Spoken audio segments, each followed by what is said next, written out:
En ce moment même, en cette année 2026, il y a des entreprises de rénovation énergétique partout dans le pays qui payent des fortunes pour de simples numéros de téléphone. Ouais, des fortunes. Et pour découvrir quoi au final? Qu'une fois l'appel lancé, elles sont en train de se battre avec 5 autres concurrents pour exactement le même projet. C'est le grand classique du secteur en ce moment. Exactement. Le marché de l'habitat, il est en pleine ébullition, l'argent circule, la demande est bien là, mais le modèle d'acquisition traditionnel, il est complètement grippé en fait. Les anciennes méthodes se heurtent à un vrai mur d'inefficacité. Et c'est le point de départ de notre décryptage d'aujourd'hui. Tout à fait. La mission de notre analyse, c'est de comprendre les rouages de cette mutation assez brutale et de voir comment une solution logicielle spécifique, CBM Manager, est tout simplement en train de réécrire les règles du jeu. Et c'est pas une mince affaire. Ah ça non. Et pour mener cette enquête, on a épluché encore plus de documentaires vraiment denses. On a des notes stratégiques, la structure d'un super article de fond et surtout une véritable mine d'or opérationnelle. 130 vidéos issues de la chaîne YouTube de CBM Manager. 130. Ouais. C'est ça. Et ça documente la réalité du terrain, vraiment sans aucun filtre. Ce qui est fascinant ici, c'est la manière dont ce logiciel redéfinit la notion même de survie commerciale. Le contexte de l'habitant en 2026, il est juste impitoyable. Impitoyable, c'est le mot. Bah oui, une entreprise qui s'appuie encore sur des architectures d'il y a 5 ans, avec d'un côté un outil marketing complètement déconnecté et de l'autre une base de données totalement passive, en fait elle se condamne à l'asphyxie. CBM Manager, ça se positionne pas du tout comme un énième outil de saisie administrative. Non, ça va bien plus loin. Voilà, ça s'impose comme le système nerveux central de la boîte. Ça fusionne la génération de leads en amont et toute la gestion commerciale et opérationnelle en aval. C'est vraiment une hybridation qui répond à une crise ultra précise du secteur. Mais juste avant d'explorer la mécanique interne de ce système, faut vraiment qu'on s'attarde sur cette fameuse crise. Parce que les documents mettent en évidence une date charnière, le 23 février 2026. Ah oui, le grand retour de MaPrimeRénov'. C'est ça. Sous une forme remaniée, bien sûr. La vidéo numéro 5 de notre corpus détaille ça super bien d'ailleurs. En fait, on a affaire à un choc de demande. Les aides de l'État stimulent le marché de façon artificielle et ça crée un appel d'air massif. Un énorme appel d'air. Mais paradoxalement, cette abondance d'opportunités théoriques, elle a mis en lumière la faillite totale du concept de lead froid ou de lead mutualisé, quoi. C'est clair, le marché des fournisseurs de leads a très longtemps fonctionné sur un modèle de volume, c'est-à-dire vendre la même fiche contact à plusieurs installateurs en même temps. Ce qui est fou quand on y pense. Totalement fou. Et aujourd'hui, avec la complexité administrative des nouvelles aides gouvernementales, ce modèle génère une friction insoutenable. Un commercial y passe littéralement ses journées à appeler des prospects qui sont sursollicités. Épuisé par les démarchages. Voilà, épuisés, ou alors dont le projet est absolument pas viable financièrement.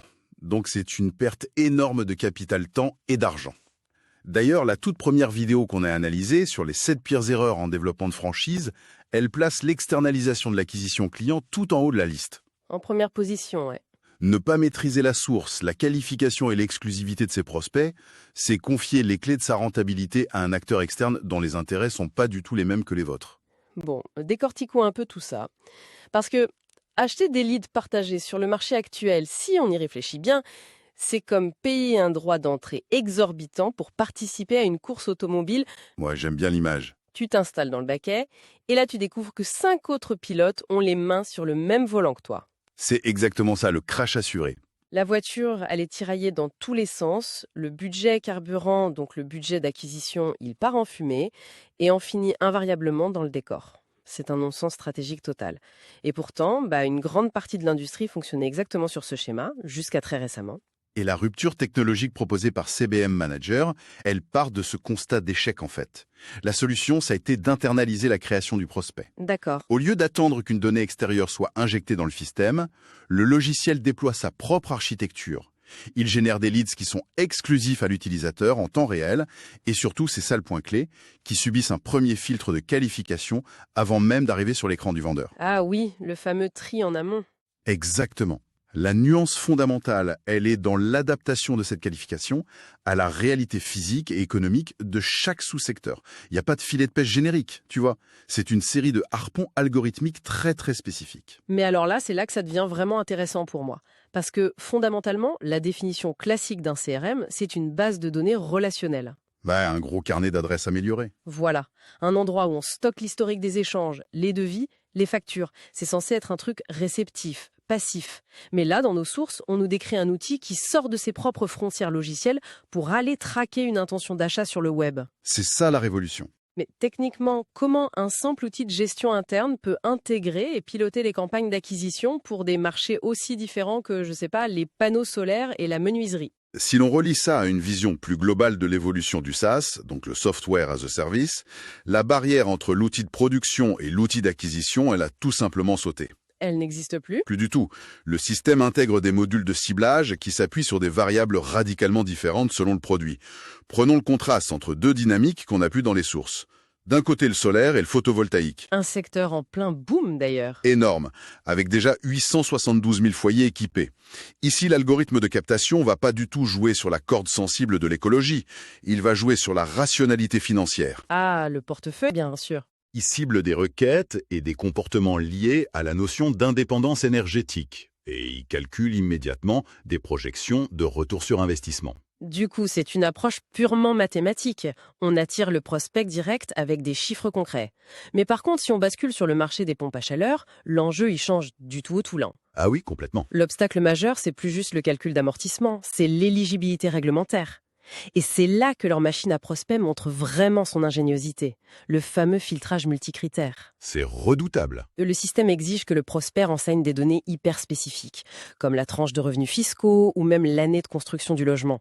Tout ça pour croiser ces infos de façon instantanée avec la base de données de MaPrimeRénov'. Et ce filtrage en amont, il élimine tout le bruit. Le but, c'est vraiment d'empêcher un commercial de passer 45 minutes au téléphone pour construire un projet technique de dingue. Et faire rêver le client. Voilà. Pour finalement s'apercevoir, au moment de parler financement, que le ménage n'a pas droit aux aides et que le reste à charge est juste inassumable. Le logiciel y bloque ce processus avant qu'un humain ne perde son temps. C'est radical. Très radical. La donnée qui arrive chez le vendeur, c'est plus juste un nom et un numéro. C'est un dossier préqualifié et financièrement viable. Et le pire, enfin le plus impressionnant, je devrais dire, c'est que la mécanique s'adapte encore face à des secteurs qui ont une forte saisonnalité, comme les poêles à bois et à granulés. Ah oui, la fameuse bataille. Les sources mentionnent un ciblage comportemental qui est basé sur le timing de l'intention d'achat. Et il y a un clin d'œil super précis à la vidéo numéro 6 sur le chaos technique de 2025 entre bûches et granulés. Très bonne vidéo d'ailleurs. Le système, en fait, il analyse les pics de recherche. Il anticipe les baisses de température ou les hausses du coût de l'énergie pour déclencher l'acquisition au moment exact où le consommateur réalise qu'il va avoir froid l'hiver prochain. C'est presque de la météo commerciale. C'est ça. Ce qui contraste vachement avec un autre marché identifié dans le corpus, qui est celui de l'adoucisseur d'eau. Ah oui, c'est très différent ça. Totalement.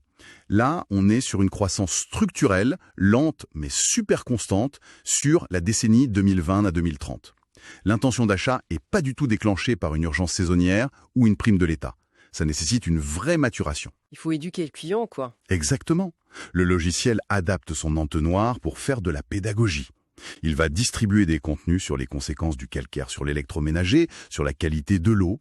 Il nourrit le prospect sur plusieurs semaines, voire plusieurs mois. Jusqu'à ce que le besoin devienne une évidence. Voilà. Le logiciel module son rythme d'acquisition en fonction du cycle psychologique de chaque produit. C'est un niveau de qualification qui est vraiment impressionnant. Mais ça soulève un autre défi. Obtenir un lead exclusif, ultra qualifié, injecté au bon moment, ok, c'est une bataille gagnée. Mais ça reste une victoire numérique en fait. Oui, on n'a pas encore vu l'argent. Du tout la signature d'un devis à 5 chiffres. Comment leur méthode intègre la faillibilité humaine, le moment où le commercial prend le relais et doit transformer ce truc algorithmique en vrai contrat. La transition du numérique à l'interaction humaine, c'est clairement la zone de risque maximale. Et c'est tout le sujet de leur vidéo qui s'appelle « Du lead au contrat ». L'acquisition, c'est que le carburant. Et le moteur, c'est quoi? C'est l'entonnoir de conversion, le fameux tunnel de vente. Et CBM Manager structure cette étape de façon hyper directive. La méthodologie impose un cadre strict dès le premier appel. Parce que beaucoup de vendeurs font l'erreur de déballer leur argumentaire technique direct, non? Exactement. Ils parlent technique ou tarif dès les premières secondes.